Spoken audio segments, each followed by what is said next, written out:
Hansel ve Gretel'in dileği. Küçük bir kasabada yaşayan, geçimini odunculuk yaparak sağlayan küçük bir aile varmış. Oduncu ve karısı her gün ormana gidip topladıkları odunları pazarda satarak geçimlerini sağlarmış. Bu ailenin Gretel ve Hansel adında iki küçük çocuğu varmış. Kız olan Gretel 9 yaşında, erkek olan Hansel ise 5 yaşındaymış. Anne ve babaları her gün ormana gider, Hansel ve Gretel'e evden dışarıya çıkmamalarını ve dikkatli olmalarını öğütlerlermiş. O gün yine anne babası ormana giderken Hansel ve Gretel'e "Biz gelene kadar sakın evden ayrılmayın" demişler. Anne ve babası gittikten sonra Hansel ve Gretel bahçede oyun oynamaya başlamışlar. Hansel'in dikkatini bahçedeki garip görünüşlü, üstünde tüyleri olan çiçekler çekmiş. Çok meraklı bir çocuk olan Hansel ablasına "Bu ne kadar garip bir çiçek böyle abla, acaba adı ne?" diye sormuş. Gretel, "O çiçeğin adı kara hindiba kardeşim. Bu çiçeğin üstündeki uçucu tüyleri üflersen bütün dileklerin gerçek olurmuş derler. Hadi üfleyelim birlikte." Hansel ve Gretel ellerine birer tane kara hindiba çiçeği alıp bütün güçleriyle üflemişler. Kara hindibanın tüyleri gökyüzünde nazlı nazlı süzülürken bir süre izlemişler. Sonra Hansel'in dikkatini bahçedeki kocaman bir karınca yuvası çekmiş. "Aa, ne kadar büyük bir karınca yuvası böyle," demiş. Gretel, "Evet kardeşim, bu gerçekten de çok büyük bir yuva. Daha önce hiç bu kadar büyüğünü görmemiştim ben de," demiş. Hansel, "Bu yuvanın içinde kim bilir ne kadar çok karınca vardır. Annem karıncaların çok güçlü ve çalışkan hayvanlar olduğunu söyler. Ben onların yuvalarının içinde neler yaptığını çok merak ediyorum. Keşke onlar kadar küçük olabilsem ve içeride ne olup bittiğini görebilsem," demiş. Gretel, "Evet Hansel'cim, ben de hep merak etmişimdir. Keşke görebilseydik ama bu mümkün değil," demiş. Hansel ve Gretel ne olduğunu anlayamadan kendilerini bir anda karınca yuvasının içinde bulmuşlar. İki kardeş olanlar karşısında hem şaşırmış hem de çok korkmuş. Hansel ablasına sarılmış. Karınca yuvası oldukça da karanlıkmış. "Neler oluyor böyle abla, biz neredeyiz?" diye sormuş korkarak. Gretel kardeşine sarılıp "Galiba bir karınca yuvasının içindeyiz Hansel." "Ama bu nasıl olur?" "Tabii ya, dilek çiçeğini üfledik ve karınca yuvasını görünce keşke içinde olabilseydik dedik ve dileğimiz gerçekleşti." Hansel, "Ama ablacığım, şimdi ne yapacağız? Nasıl geri döneceğiz? Ya burası tehlikeliyse? Ben çok korkuyorum," deyip tekrar ablasına sarılmış. İki kardeş birbirlerine sarılarak biraz yürümüşler. Sonunda elinde mızrağı olan bir karınca yollarına çıkmış. "Hey, siz de kimsiniz?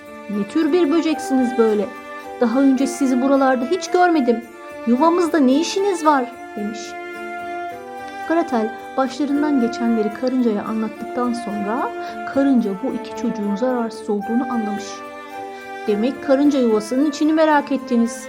Madem buradasınız, hadi o zaman sizi biraz gezdirelim," demiş. Ve hep beraber karınca yuvasını dolaşmaya başlamışlar. Hansel, "Burası ne kadar büyük, ne kadar çok oda var. Siz hiç durmaz mısınız, uyumaz mısınız? Hep çalışırken ve bir şeyler taşırken görüyorum sizi," demiş. Karınca, "Evet, biz günün büyük bir bölümü çalışırız. Geri kalan kısmında da uyuruz. Bulduğumuz yiyeceklerin bir kısmıyla karnımızı doyururuz, bir kısmını da zor günler için bu odalarda saklarız. Çalışkan ve güçlü böcekleriz. Ağırlığımızın 20 kat fazlasını taşıyabiliriz." "Oo, gerçekten mi? Keşke ben de o kadar güçlü olabilsem," demiş Hansel özenerek. Karınca, "Yalnız karınca yuvası olarak bir sorunumuz var ve uzun zamandır çözemiyoruz. Belki siz bize akıl verir, bir yol gösterirsiniz." Gretel, "Ama biz insanız. Karıncalara hangi konuda nasıl yardımcı olabiliriz?" demiş. Bir ay önce kralımızı kaybettik ve yeni bir kral seçmemiz gerekiyor. Kralımız olmayınca her şey çok karışık, işler de yolunda gitmiyor. Henüz yeni bir kral seçemedik.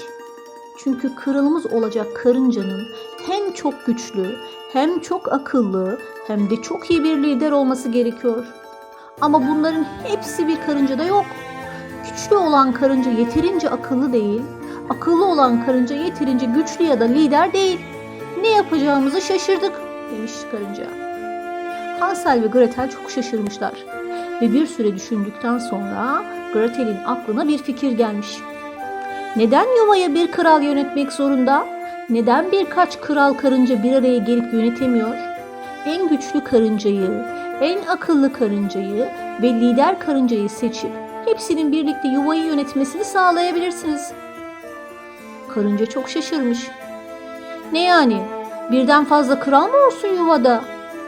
Hansel, evet, neden olmasın? Bizim yuvamızda hem annemin hem babamın sözü geçer. Hatta bazı konularda hepimiz fikrimizi söyler, ortak bir karar alırız. Bence de bu çok iyi bir fikir.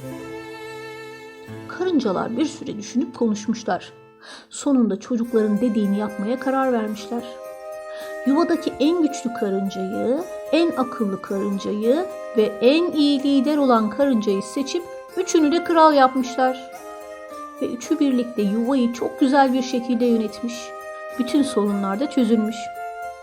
Karıncalar çocuklara çok teşekkür etmişler. Sonra çocuklar aniden kendilerini tekrar bahçelerinde bulmuşlar. O günden sonra karıncalarla daha çok ilgilenmeye başlamışlar. Tabii bir dilekleri olunca da kara hindiba çiçeğini üflemeyi de unutmamışlar. Evet, gelelim düşündüren sorumuza. Senin de bir dilek çiçeğin olsaydı hangi dileği dilerdin? Düşün bakalım. Ve cevabını yorumlara yazmayı unutma.